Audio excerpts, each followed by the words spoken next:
All starts with the gut. Well, maybe most of it, or a lot of it. Maybe not all of it. But it's really important to have great gut health, right? And we all know that, and we've talked about gut health many times here at When Wellness, and we've talked about how more fiber, soluble fiber, feeds your gut bacteria, fermented foods, healthy fats, support the lining of the gut. These are all great things, along with other food choices like just anything colorful for the most part that has fiber and antioxidants, right? Eat the rainbow. Have a lot of things that are just rich in whole food nutrition, right? Nothing processed. Coffee, interestingly, is good for your gut because of the polyphenols it has. Less stress, less processed food, less added sugars, refined flours, right? Less antibiotics, less alcohol, don't smoke, more sleep, more exercise. These are all great for your gut. But did you know, very, very interestingly, what you interact with, what's around you, both people and other living things, material things, affect your gut microbiome? And pretty significantly. 1 gram of dirt has 1 billion microbial cells. Kids who play in the dirt are exposed to these bacteria. Their body's exposed to that. It can now adapt to them. Some of them are good, right? Maybe some that it comes in contact with are harmful, but it recognizes them. And it boosts their immune system by not being overly sanitized. And it doesn't mean you should be a dirty dog, right? Extremely dirty.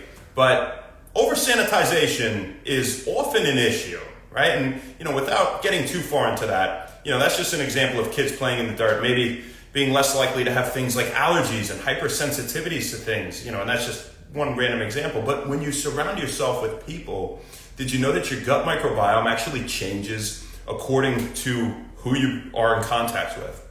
And I think that's just absolutely remarkable. And people that hang out with more people, pretty much in essence, have greater social diversity, if you will, have greater diversity in their gut microbiome because they're exposed to more bacteria. When you come in contact with these people, it gets onto you, right, and into your system, and that is perfectly healthy. Now, there's not enough evidence to say that if you come in contact with somebody that has poor gut health, right, that it's going to definitively negatively affect your gut health. Like, don't avoid your friends that have IBS, right? Inflammatory bowel or, SIBO or things like that. There's not enough evidence to say that that's the case. But mechanistically, potentially, that could be the case, but we don't know, right? But we do know that it's good to be in contact with many different things, right? At least in some sort of natural, healthful sense. And when you live with people, this is really cool. Your microbiome becomes more similar to theirs than your family members that you don't live with. Shows how environmentally impacted our gut microbiome is, and how less is attributed to genetics. And we're finding this with so many diseases in general now and aspects of health that the environment plays a tremendous role. You look at things like cancer, you look at things like Alzheimer's, and they learn new things about these diseases all the time, and they can't explain the causes to a lot of them, probably because a lot of them are caused by environmental triggers and simple, unnatural, unhealthy things that we do too often, right? And so, feed your gut and be social, and go play in the dirt, right? It's not the worst thing, be a natural human being. It's like we talked the other day about how more sunlight in the morning, getting sunlight in the morning, compared to the total amount of sunlight that you're getting in a day was more indicative of better sleep, right? And so, well, doesn't that make sense? Like, you wake up, and what would you do in the wild? Like, evolutionarily, well, you would wake up when the sun came up, right? And you would get sun. Like, you don't have to know anything about science. Just be a natural, healthy person. And I want to help you guys as much as I can. And that's my simple, greatest advice that I could ever give you. Wake up, go outside, get some sunlight, get some fresh air. You don't even know why it's good for you. That's fine. Just know that it's good to be a natural human being. What would somebody do? And they woke up in the wild. They would go and maybe they would forage for things, right? Maybe they would be building some house or a boat that they could use, or maybe they would be going looking for food, right? And so they had to move. They had to go move. And so exercise naturally is a very good thing for us. And, before they would stuff their face, like, they had to find the food, right? So they would find the food. So their brain and their body became more mentally and physically capable, respectively, of finding food. And that's why intermittent fasting will increase BDNF levels, brain fertilizer, right? Brain-derived neurotrophic factor, you produce more brain cells. Promotes autophagy, self-eating in Latin, where you eat dysfunctional neurons. You replace them with new, more functional ones over time because your brain needs to clean house. It hasn't found food. It needs to revamp. It's a one-track mind. Typically, you seem less emotional when you're in a prolonged fast, right? You're a bit matter-of-fact, and I'm sure somebody could relate to that has practiced, intermittent fasting, at least, a few days at once, or up to 72 hours. Not much benefit beyond that. I wouldn't personally go beyond that. You don't need to fast to be healthy, but it's interesting that these natural principles make sense. It boosts your growth hormone and testosterone, right? And so you're more physically capable of chasing that animal. And so it's so simple, right? You get outside, you be exposed to things, right? Your body wants to come in contact with many things. You ever look at dogs? I always say there's so much we can learn from dogs. They lick everything. Now, you shouldn't go around licking everything, right? But there's actually a book I'm reading on gut health where he doesn't necessarily recommend eating dirt, but he recommends eating dirt.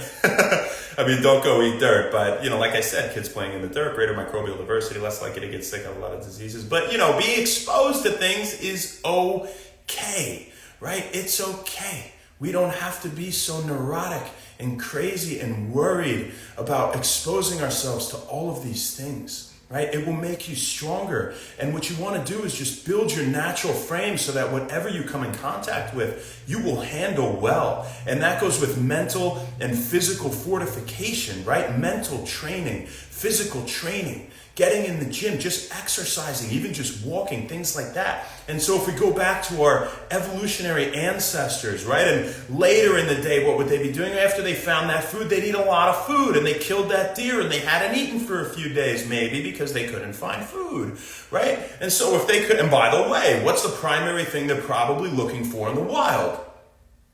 Game, right? They're looking for meat. It's no secret that it's full of nutrition, right? But processed meat is not as good for you, and it can cause problems, right? So if you have good whole food from nature in general, that's a good thing, right? And so they're trying to find meat, but they would also probably find some nuts and seeds and, maybe some berries. Only certain times of the year was fruit available, typically, depending on the geographical location. So they weren't eating tons of sugar, right? They weren't going out there and think of also how long it would take them to pick a certain amount of carbohydrates, like rice.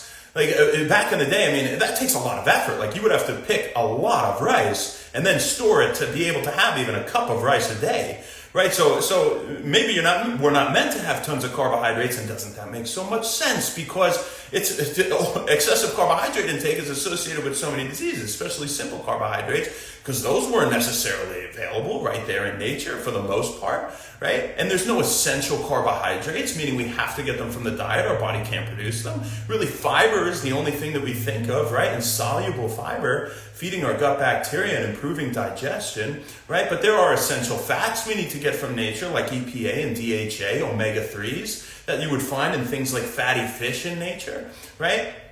We have essential amino acids that we would need to get from that meat, the building blocks of proteins, right? That have complete protein, all of those essential building blocks of protein. And so they would go out and then maybe they would eat a lot at once because they hadn't eaten before. So does it make sense that somebody would come to me and say, Dr. Shane, I think it's BS that, when you fast, you're eating a 300-gram protein meal. You're not going to absorb all that. It is not that simple, my friend. You're not going to absorb all that at one time, but the body's extremely intelligent. Give it some credit. Again, even if you don't understand science, if somebody found that animal and they killed it and they ate a lot at once, what do you think is going to happen?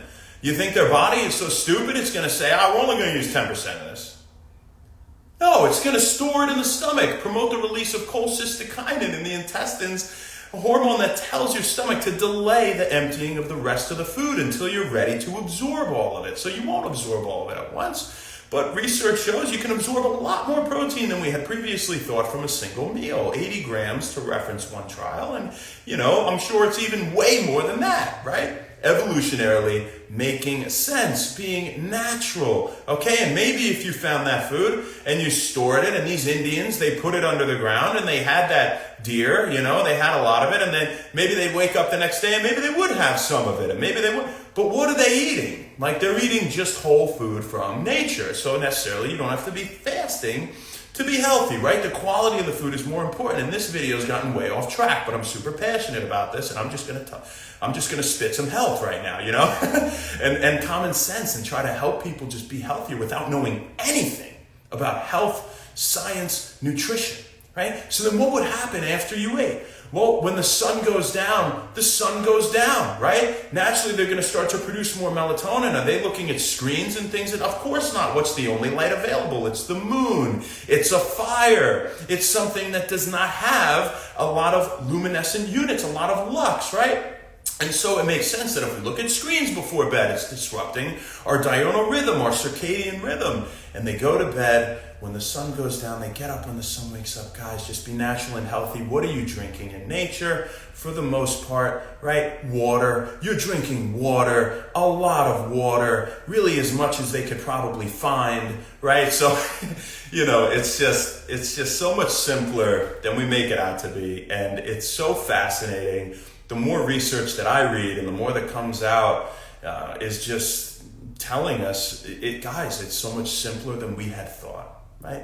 And now this is just for general health. This is to be healthier. I'm not, trying to cure any of your diseases by just living like this, right? Like, some people have, genetic issues, and some people have autoimmune conditions, and some people have, all these other conditions, obviously, that you would need to see a doctor. And, now in 2024, we have treatment for a lot of these things that can help. But you know what? 90% of the time, just look at your lifestyle first, maybe even more than that. And you might be able to correct a lot of your problems. So that's what we got for you guys today. That was way longer than I thought it was going to be. Who do we got out here? Slim Shreds, what's up? They do.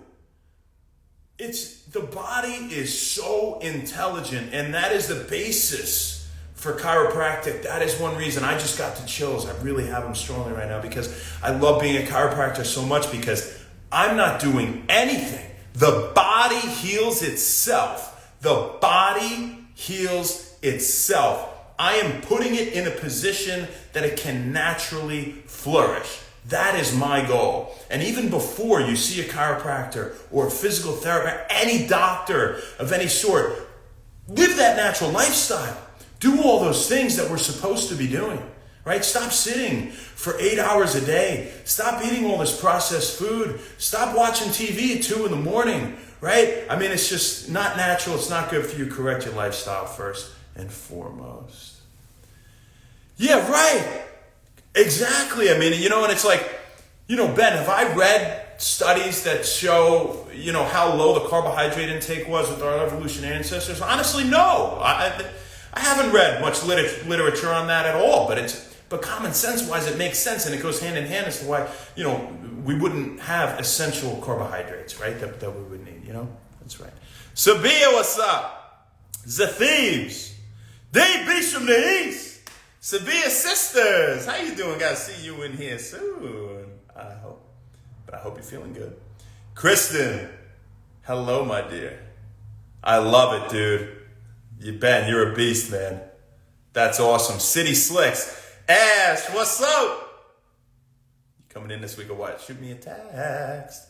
Kevin and Clara. All right. As for now, we have to go eventually. That's all we got for you, folks. We'll see you tomorrow, baby. Not sure where, not sure when, but we will see you then. Have an amazing day today. Go be a natural, healthy human being, and happy when wellness. See you later.